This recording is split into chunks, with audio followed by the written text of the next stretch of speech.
Hello good morning dear student. तो इस lecture में हम लोग बात करेंगे किसके बारे में, स्पेशल पर्पज की जो मशीनें हैं उसके बारे में। ठीक है, तो जो स्पेशल पर्पज की मशीन है उसके अंदर आपके कुछ मशीन यहाँ पर मेंशन की गई हैं। जैसे एक आपका है लीनियर इंडक्शन मोटर, ठीक है, एक आपकी मशीन हो गई। और नेक्स्ट आपके पास है स्टेपर मोटर, और इसके बाद आपका जो है कि एसी सर्वो मोटर, और इसके बाद है आपका सबमर्सिबल। ठीक है, तो ये आपकी जो है कि कुछ स्पेशल मशीन है जिनको हमें कवर करना है। ठीक है, तो आज के लेक्चर में हम लोग पढ़ेंगे किसके बारे में, लीनियर इंडक्शन मोटर। ठीक है, तो जो लीनियर इंडक्शन मोटर है ये आपने पढ़ा होगा 3 फेज इंडक्शन मोटर। तो जैसा कि आप जानते हैं कि जो 3 फेज इंडक्शन मोटर होती है वो आपकी सेल्फ एक्साइटिंग या सेल्फ स्टार्टिंग मशीन होती है। ठीक है, 3 फेज इंडक्शन मोटर आपकी कैसी मशीन होती है, सेल्फ स्टार्टिंग मशीन होती है।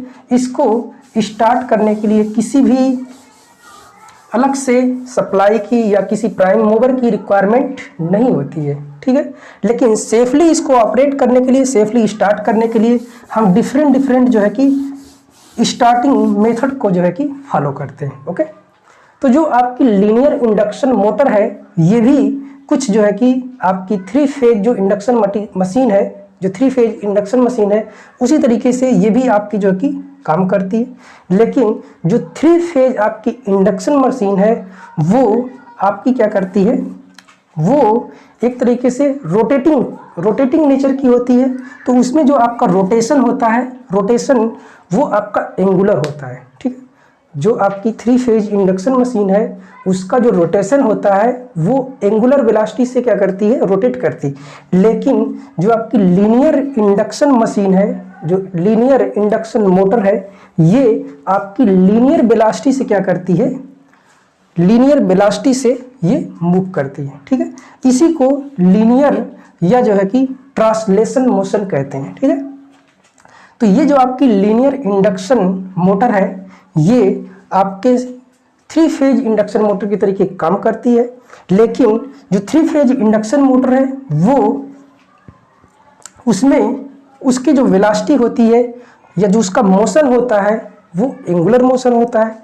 लेकिन जो आपकी लीनियर इंडक्शन मोटर है इसका जो मोशन होता है वो लीनियर होता है या आपका ट्रांसलेशन मोशन होता है। ओके, तो जिस तरीके से आपकी 3 फेज इंडक्शन मशीन में आपकी जो बाइंडिंग प्लेस की जाती है उसमें आपका एक स्टेटर होता है और एक आपका रोटर होता है। तो यहाँ पर जो फिगर दिख रहा है ये आपका क्या है, ये आपका स्टेटर है और ये आपकी स्टेटर की वाइंडिंग है। ठीक है, और ये आपका क्या है, ये आपका रोटर है और इसके ऊपर यहाँ पर जो रोटर के कोर रखे गए हैं। ठीक है, जो रोटर पे आपके कंडक्टर हैं, तो ये जो रोटर का कंडक्टर है ये एल्युमिनियम कंडक्टर है। ठीक है, ये कैसा कंडक्टर है, एल्युमिनियम कंडक्टर रोटर पे आपके प्लेस किए गए हैं। ठीक है, तो जो एल्युमिनियम कंडक्टर रखे गए हैं इसके साथ आपका क्या होता है, फेरो मैग्नेटिक कोर। ठीक है, तो जो आपका एल्युमिनियम आपका कंडक्टिंग मटेरियल प्लेस किया गया है इसके साथ आपका क्या होता है, फेरो मैग्नेटिक कोर भी हम प्लेस करते हैं। ओके, तो स्टेटर की जब बात करेंगे तो स्टेटर पर जो बाइंडिंग आपकी की गई है उसको हम कहते हैं क्या, प्राइमरी बाइंडिंग। इसी को हम स्टेटर बाइंडिंग कहते हैं।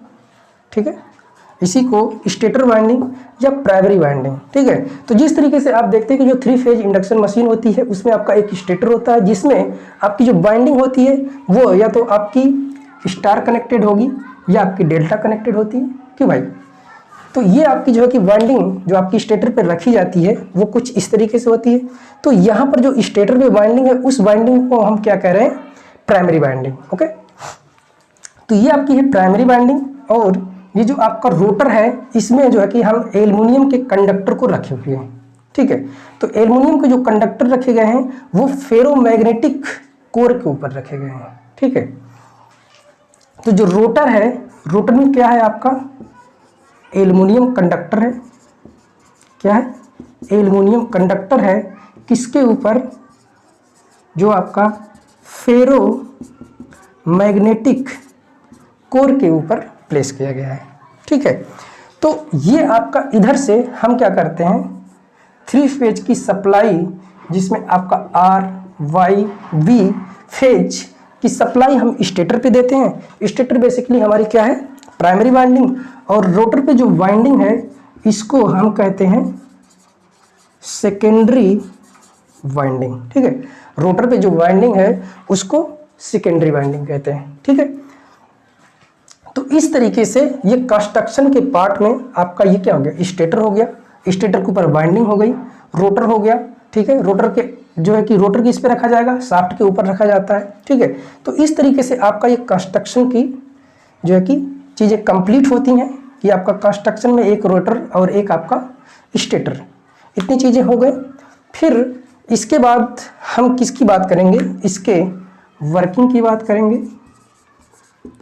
ठीक है, तो देखिए जो आपका 3 फेज इंडक्शन मोटर होता है वो किस तरीके से आपका स्टार्ट होता है। तो 3 फेज इंडक्शन मोटर को जब स्टार्ट करते हैं तो उसके लिए सबसे पहले क्या करते हैं, स्टेटर पे सप्लाई जोड़ते हैं। तो स्टेटर पे जब सप्लाई जोड़ते हैं तो उसकी स्टेटर पे जो सप्लाई आती है तो उसकी वजह से स्टेटर में आपका एक रोटेटिंग मैग्नेटिक फील्ड डेवलप होती है। ठीक है, जो किस स्पीड से रोटेट करती है, ns स्पीड से रोटेट करती है। जब आप स्टेटर को 3 फेज सप्लाई से जोड़ते हैं तो उस कंडीशन में स्टेटर में रोटेटिंग मैग्नेटिक फ्लक्स या रोटेटिंग मैग्नेटिक फील्ड आपकी प्रोड्यूस होती है, जो रोटेट करती है किससे, ns से। ठीक है, फिर आपका जो रोटर है उसमें एक आपका इंड्यूस्ड करंट मिलती है। ठीक है, तो रोटर में आपको इस रोटेटिंग मैग्नेटिक फील्ड की वजह से आपका रोटर में इंड्यूस्ड करंट मिलेगा।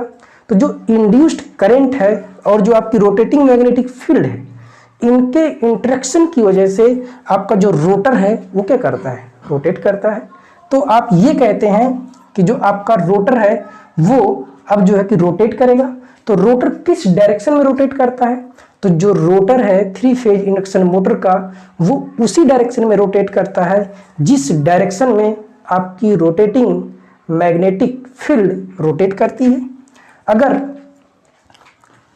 आपकी जो रोटेटिंग मैग्नेटिक फील्ड है किसमें, 3 फेज इंडक्शन मोटर में, किसमें, 3 फेज इंडक्शन मोटर में। किस टाइप का मोटर है, जब आपका रोटरी टाइप का मोटर है।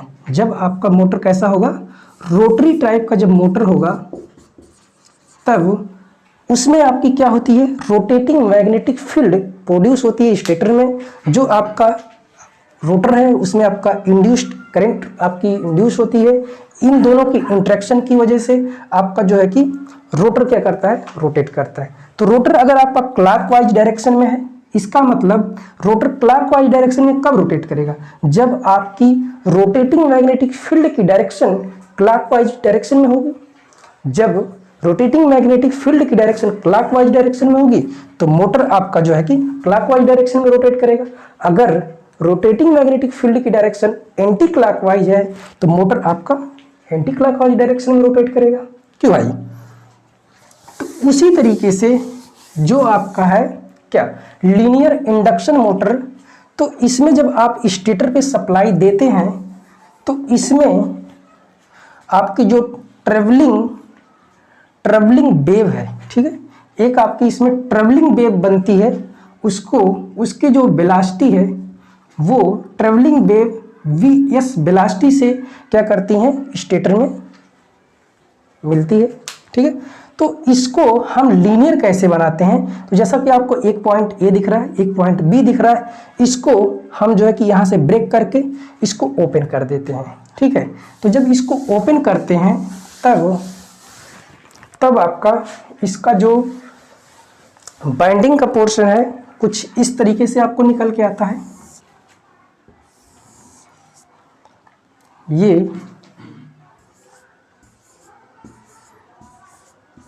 ये आपकी होती है स्टेटर वाइंडिंग। ठीक है, और जो रोटर के आपके कंडक्टर हैं वो रोटर आपका कुछ इस तरीके से मिलेगा, ठीक। ये स्टेटर वाइंडिंग या इसी को आप क्या कहते हैं, प्राइमरी वाइंडिंग। अब आपने इसको लीनियर फॉर्म में चेंज कर लिया। कैसे? यहाँ से इसको ब्रेक करके इसको क्या किया, खींच के ऐसे कर लिया। तो एक्चुअल में क्या है कि आपका ये इस तरीके से नहीं होता है, आपकी वाइंडिंग इस तरीके से होती है, लेकिन इसको हम इस तरीके से जो है कि रिप्रेजेंट करते हैं। तो ये आपका हो गया स्टेटर वाइंडिंग या इसी को प्राइमरी वाइंडिंग कहते हैं। और ये आपकी है सेकेंडरी वाइंडिंग, ठीक है। ये कौन सी वाइंडिंग है आपकी, ये आपकी सेकेंडरी वाइंडिंग। तो सेकेंडरी वाइंडिंग पे क्या है, आपका एल्युमिनियम के कंडक्टर रखे हुए हैं, ठीक है। तो कुछ इस तरीके से ये रखे जाते हैं। तो 3 फेज मोटर में, जो 3 फेज इंडक्शन मोटर है, इसमें क्या होता है, आपका रोटेटिंग मैग्नेटिक फील्ड ये आपकी प्रोड्यूस होती है, ठीक है। लेकिन जो लीनियर इंडक्शन मोटर है, इसमें क्या प्रोड्यूस होता है, इसमें आपका ट्रैवलिंग फ्लक्स वेव, ठीक है, ट्रैवलिंग फ्लक्स वेव आपकी प्रोड्यूस होती है, ठीक है। किसमें प्रोड्यूस होती है या किसमें आपको ये मिलती है, जो ट्रैवलिंग फ्लक्स वेव है, ये ट्रैवलिंग फ्लक्स वेव आपको स्टेटर में मिलती है। किसमें मिलेगी, स्टेटर में मिलती है। तो ट्रैवलिंग जो फ्लक्स वेव है ये आपको स्टेटर में मिलेगी, जिसकी जो वेलोसिटी होगी वो आपको हमने यहाँ पर रिप्रेजेंट किया है वीएस से। तो वीएस ये आपकी स्पीड किसमें होगी, वेलोसिटी है, ठीक है। तो वेलोसिटी की जो आपकी यूनिट होती है वो क्या होती है, आपकी मीटर पर सेकेंड, ठीक है। वेलोसिटी की यूनिट क्या होती है, मीटर पर सेकेंड। तो ये जो वेलोसिटी है ट्रैवलिंग वेव की, ये आपको वीएस इक्वल टू मिलेगा 2 into F into pole pitch, ठीक है, पोल पिच, ये आपको मिलेगा वीएस। वीएस मतलब travelling wave, travelling flux wave, ये आपको कहाँ मिल रहा है, स्टेटर पे। तो स्टेटर जो है कि आपका इस वेलोसिटी से क्या कर रहा है, रोटेट करेगा, सॉरी मूव करेगा। इसमें आपका लीनियर वेलोसिटी है, मूव करेगा, ठीक है, रोटेट नहीं करेगा, ये मूव करेगा, ठीक है। तो ये आपका किस वेलोसिटी से मूव जो है कि रोटेट मूव कर रहा है, VS equal to 2 into F जहाँ आपकी जो है कि सप्लाई फ्रीक्वेंसी, एफ क्या है आपकी सप्लाई फ्रीक्वेंसी, एफ आपका यहाँ पर क्या है, सप्लाई फ्रीक्वेंसी। तो जो आपका रोटर है, ठीक है, रोटर आपका किस वेलोसिटी से रोटेट करेगा, सॉरी किस वेलोसिटी से आपका मूव करेगा। तो जो रोटर है, जैसा कि आप देखते हैं कि जो 3 फेज इंडक्शन मोटर होता है, उसमें जो रोटर की स्पीड होती है, आप कहते हैं NR equal to NS into bracket में 1 माइनस एस। इट मीन्स आप कहते हैं कि जो 3 फेज इंडक्शन मोटर है, उसकी जो रोटर की स्पीड है वो सिंक्रोनस स्पीड, ठीक है, सिंक्रोनस स्पीड और उसकी स्लिप के ऊपर डिपेंड करता है। अगर आपकी स्लिप की वैल्यू कम होती है तो रोटर की स्पीड बढ़ती है, ठीक है। तो ये 2 चीज़ों पे डिपेंड करता है आपका 3 फेज इंडक्शन मोटर में, एक तो आपका स्लिप के ऊपर और दूसरा आपका सिंक्रोनस स्पीड पे। तो उसी तरीके से आपका लीनियर इंडक्शन मोटर भी इन्हीं 2 चीज़ों पे डिपेंड करता है, एक तो आपका वीएस ट्रैवलिंग फ्लक्स वेव पर और दूसरा आपका स्लिप के ऊपर। तब आप कहेंगे रोटर की जो स्पीड है वी आर इक्वल टू क्या, we S into 1 minus S, किसमें होगी स्पीड, मीटर पर सेकेंड में। लेकिन जो 3 फेज इंडक्शन मोटर है उसकी स्पीड किसमें होती है, आरपीएम में, ठीक है, उसकी स्पीड किसमें होती है, आरपीएम में। लेकिन इसकी स्पीड किसमें होगी, मीटर पर सेकेंड में होगी। ओके, तो ये आपकी जो है कि किसकी स्पीड मिल जाएगी, रोटर की स्पीड मिल जाएगी, ठीक है, रोटर की स्पीड या वेलोसिटी आप कहेंगे, ठीक है, वेलोसिटी ऑफ रोटर।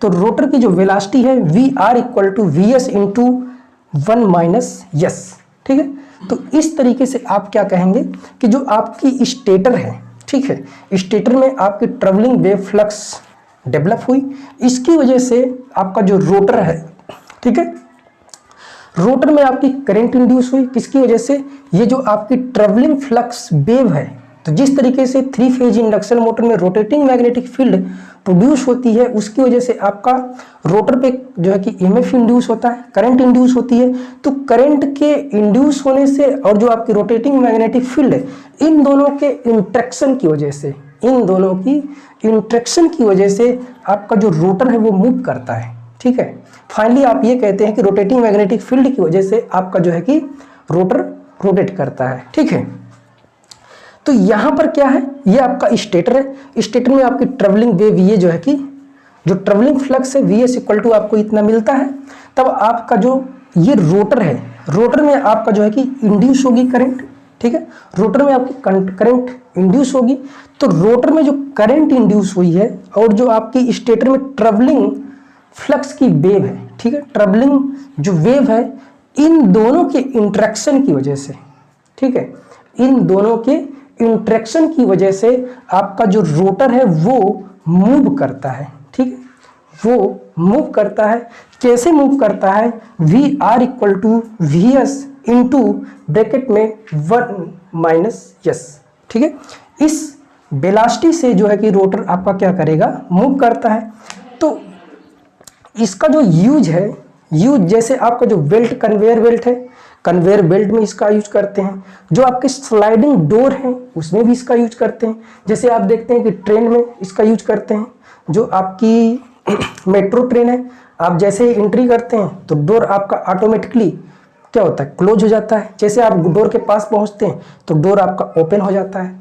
तो इसका यूज हम कहाँ करते हैं, जैसे आपका जो है कि स्लाइडिंग डोर हो गया, ठीक है, स्लाइडिंग डोर ऑफ ट्रेन हो गया, उसमें हम करते हैं। ठीक है, और बेल्ट कन्वेयर में करते हैं, क्रेन में भी करते हैं।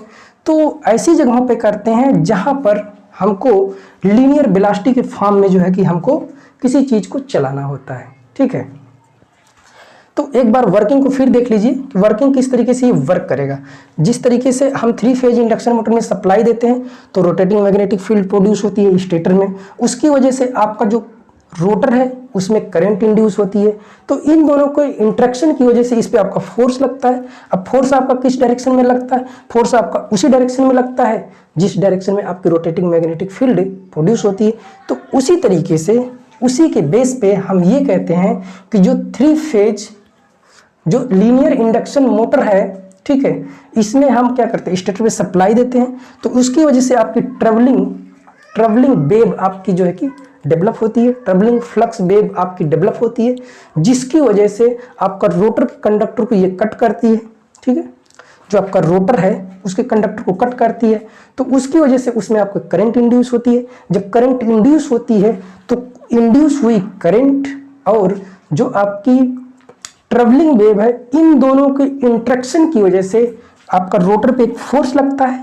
ठीक है, रोटर पे आपका एक फोर्स लगता है, उस फोर्स को हम कहते हैं थ्रस्ट फोर्स। ठीक है, थ्रस्ट फोर्स या लीनियर फोर्स। तो जो लीनियर फोर्स होता है वो आपका लीनियर फोर्स इक्वल टू आपको मिलता है एयर गैप पावर। एयर में जो आपकी जो एयर गैप है उसमें आपकी कितनी पावर पास हुई और वेलोसिटी ऑफ, ठीक है, linear synchronous velocity, linear synchronous velocity. तो आप कहेंगे कि जो आपका फोर्स मिला F इक्वल टू क्या, power air gap power, air gap power upon velocity, ठीक है, लीनियर सिंक्रोनस वेलोसिटी।